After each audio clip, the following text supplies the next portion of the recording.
Yo, what's up? Breaking Wreckords Radio. You are now listening. It's your boy Maloney here, and I got Tek Steele, Smif N Wessun, the Cocoa Brovaz with me right here. How's it going, guys? Salute. What up, baby? We chilling. Yo, for the people who might not know who the Cocoa Brothers, Smif N Wessun, Tek Steele are, let them know. Well, two boys from Brooklyn, you know what I'm saying? My name is General Steele, a.k.a. Mr. Vixter, a.k.a. Meow Fleas, a.k.a. Joe Redmond. I come from Brownsville, New York, Buffalo Peas, PNC, Smokey Lie, a.k.a. Mr. Ripper, Enemy Killer, the Don. That's me. It's he's a best star native. Yo. You know what I mean? So yeah, pretty much that's what we read at. Word up. Well, you mentioned in the artist that you do with MLP that one of your favorite spots to perform was in Canada, amongst Japan and Amsterdam. I thought that was pretty dope. I was just wondering what about Canada that it is that makes it such a standout spot to perform. We just did Ottawa, we just did Hamilton. Toronto is like second home. Yeah. You know what I mean? It's like when we come to Toronto, it's just Toronto. Like we get love throughout, pretty much all the places we've been in Canada. Big up to my people on the west side too, Montreal, Vancouver, Manitoba. But it's just like, I don't know, man.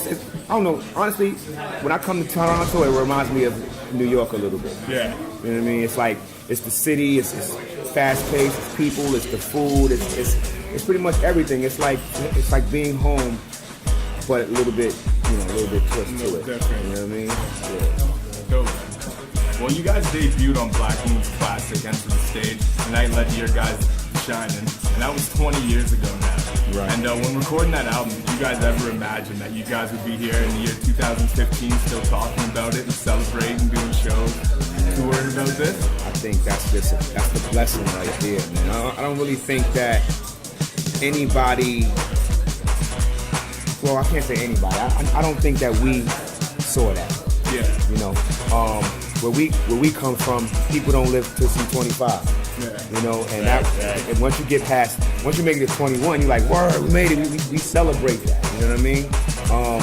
When we signed our deal, our homie Rambo, he didn't make 21. You know what I mean? So for us, it's like we not even thinking. Like we used to do interviews, they would ask us. Everybody would ask the same question: where you see yourself in 5 years? Where you see yourself in 10 years? Yeah. And before you know it, it's 10 years later. Already. You know, it's like, wow, that question was asked me 10 years ago. I didn't really think that 10 years was going to come. And now we're in the world of technology. It's crazy advanced. Yeah. Now we own companies with book deals and movie stuff. And it's a lot of different things that we open up to us through hip-hop. Yeah. You know, never really saw it like that. That's crazy though, right? Yeah.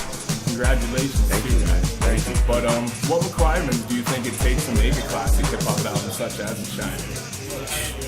Man, if we knew the blueprint to that and the answer to that, I think we would have, as people say, 6-7 classic albums.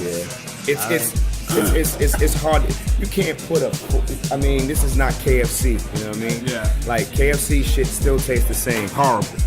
But Smif N Wessun, like we grow, we advance, we evolve, and it's like we came into the game as students. We came into the game with open minds. We wanted to add on to the culture. We didn't come in saying, yo, we're gonna change the game. We're gonna take it over. We're gonna make people listen to us, and that's it. We came in, we was loving what hip hop was doing, and it embraced us, and we just came into it as students, and then we still are students of it because it's a lifelong lesson for you, you know. So I think that you have to love hip hop like you love yourself. For one, don't treat it like a dirty bird. Don't treat it like you know, like it's something that you just want to do and use it up and throw it away. Like it's hip hop requires some TLC sometimes. You know, it's hard love, and it'll teach you some serious lessons. You know, so you got to be real about it. And even when you see people doing jokey stuff, like we grew up with a person named Weird Al Yankovic, which he's not hip hop, but Weird Al Yankovic is famous for doing parodies. Yeah. But he's a serious guy. You know what I mean? He's a serious professional guys. So when you look at people who do hip hop, people that rap, people that sing, people that dance, interviews, video, these are serious people with serious jobs. So you got to take your craft just the same. Yeah.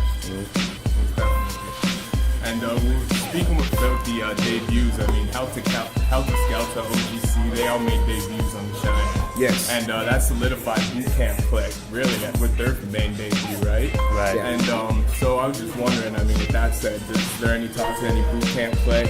You know, reunion? I probably get asked that all the time. It's some, yeah, you know, it's some talks. It's talks, but I mean, we're all working on projects. You know, we're all working on. Rock is working on a project. He just came back from Amsterdam. Actually, he's doing some crazy weed stuff right now. Sean is working on some things, I believe, with MOP. Not MOP, Little Fame. Like they're doing a body together type thing. I forget they got a name they call it. So Buck is working on some stuff. Buck is actually really focusing on his brand, his sneakers. And I mean, it's enough to keep us all busy. Because when we do the boot camp album, we got to shut down everything. Yeah, you guys can't get together. Yeah. You can't email string a beat. He got to be there. Louisville got to be there. And right now, like we're pretty busy with the responsibilities that we have. But we definitely, in the near future, we definitely want to get to working on that. We collected beats for it. Yeah. That's about as far as we got, like setting up. Just getting scheduled. Yeah, yep. That's that. And once you get the schedules line, it's just making it. You know, Right. go.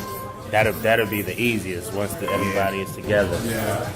Dope, man. Start dropping them beats on there, and cats just start, explosive, man. You got any pretty well-known producers or anything you like beats from? You guys just kind of do it on the underground level, the boot camp type click. I mean, if you look at our history, we've done tracks with a lot of people. I can name people who I would like to see boot camp rap to. But of course, we're gonna deal with the family. We're gonna deal with Beat Miners. We're gonna deal with Pete Rock. Yeah. We're gonna deal with Some Havoc joints. Havoc. Got Mr. Green on board. Oh yeah, Green. Definitely. Dope. Yeah. A couple other cats, Ninth, of course. Yeah. Ninth Crisis, Illmind. These are just names that we know that we have great relationships with, and most likely when we're working on projects, these are some of the people that we know. They're gonna be like, you know what I mean? Yeah. Dope, man. And I know that in '96, Pac invited you, Shy, Drew Hall, you guys up to this place in Cali to record for the One Nation project. What was the most standout moment you guys can think of when you just hear Pac's name? Like one thing that just stuck out. What that stands out when we was with him, or just stands out in just general? When you were with him. Oh man, it's no one thing really. Yeah. It's no one thing. Like just like when you hear his name, it's just like for me, you kind of just see flashes of different things. Like it was like you see a flash of coming out of the airport and the camera on us, and Brooklyn dudes don't like cameras, so we like, yo, what the fuck? And then we get out the limo, and he's embrace us like we've never met before. So yeah, he initially embraced us like we've been friends for years, And this is in the height of quote unquote East Coast West Coast drama. So that's out the window. Snoop was on deck. He embraced us like we knew each other. He loved Buck. Everybody loved Buckshot. So when they see when Buck and Snoop saw each other, they actually met before. When they saw each other, it was like love. We stayed in his house with the family. It was. We ate breakfast in the morning together, turkey bacon and flapjacks and shit like that. We did push-ups in the crib together. It was just so regular and fly that it dispelled all of the craziness that you hear about rap guys at that type of level. And his work ethic is not a fluke at all. Oh man, but if you're ever in the studio with us and we call you goat mouth, don't get mad.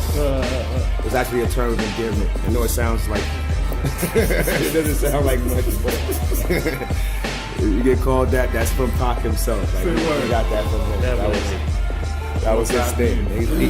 He was just he had a very dope sense of humor. Yeah. So he kept you laughing in the studio, but working. You know what I mean? So he would snap on the engineer, call him a goat mouth. turn my shit up, you goat mouth. Come what you doing? Like, it was just funny, like, you know, he didn't get offended. So we took that back to New York. Everybody's go. If you're an engineer, you go goat mouth. That's it. It's like a national thing, man. That's it. It's goat mouth. Yo, you GM, not general manager, goat mouth. 20 years, that'll be what you see on the that is album. gorgeous. All right, well, your food's here. Before we wrap this up, one question we like to ask everybody. Okay. If your music style could be translated into a Mortal Kombat finishing move. Yo. What was the question? If your musical style could be translated into a Mortal Kombat finishing move, what would it do to your opponents? Damn. I don't know. It's kind of crazy. I'm not a big Mortal Kombat fan. Since it's The Shining, it would probably shoot something into his face, like a starfish or some shit, and just explode his face and shoot him and razor shoot out, some shit like that. I think it would be like, it would be something like you don't even touch the person, like this glow come off your body, and Duke just freeze and he just blow up and disintegrate, and you see his soul rise up. He just, you know what I mean? Just to glow like this real Bruce Leroy shit. Alright guys, well, thank you very much. I appreciate it. Thank you, bro. All right. Salute.